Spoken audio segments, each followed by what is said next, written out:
Hi guys, Radhe Radhe सभी को। आज मैं सब एक कथा सुनाऊंगी, कहानी जो कि हमारे ठाकुर जी के सबसे बड़े भक्त की। महाभारत में पितामह भीष्म ने कहा था कि कोई भी चीज़, अगर कोई भी कार्य हम लगातार करते हैं 12 साल तक, तो वो कार्य सिद्ध हो जाता है। ये चीज़ थे कृष्ण जी के सबसे बड़े भक्त, वो उन्होंने कहीं से सुनी थी। वो जाके ठाकुर जी से कहते हैं कि ठाकुर जी, मैं आपको रोज़ 12 साल तक लगातार रोज़ आपको माला चढ़ाऊँगा, लेकिन जिस जिस दिन 12 साल ख़त्म होगा, 13वां साल लगेगा, उस दिन आपको आना पड़ेगा माला पहनने। सुबह उठ के ब्रह्म मुहूर्त में उठ के सब कुछ 56 भोग बनाते हैं, माला बनाते हैं, सब करते हैं और फिर वो बाहर बैठ के सुबह से इंतज़ार करते हैं। सुबह से दोपहर हो जाती है, दोपहर से शाम हो जाती है, बट ठाकुर जी नहीं आते हैं। फिर उनको आता है गुस्सा। वो सारा जो 56 भोग उन्होंने बनाया था वो अपनी पोटली में डालते हैं और मंदिर की तरफ देखते हैं और बोलते हैं, कोई नहीं है ये कृष्ण, ये पत्थर की मूर्त है। और फिर वो जब जाने लगते हैं, सामने से एक छोटा सा बालक आता है, बहुत सुंदर सा, मोर मुकुट लगाया है, बहुत सुंदर सा, और उसके पीछे बहुत सारी गाय रहती हैं।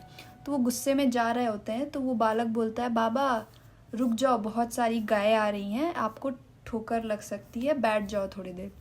तो आपकी पोटली से बहुत अच्छी खुशबू आ रही है, लगता है आपने तो भोजन कर लो, तब तक ये गायें भी चली जाएंगी।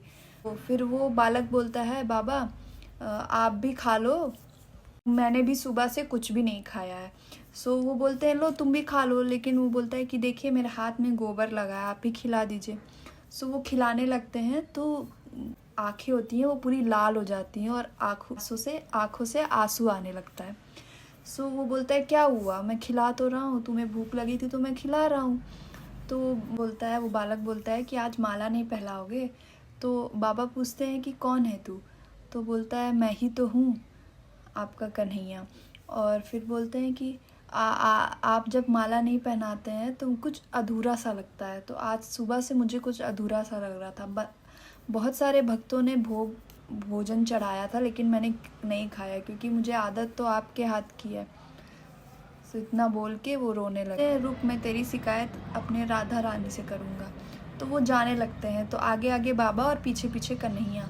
तो जब वो बरसाना पहुँचते हैं तो देखते हैं वहाँ तो कृष्ण है राधा की जगह, और जब पीछे मुड़ के देखते हैं तो यहाँ पे तो राधा है।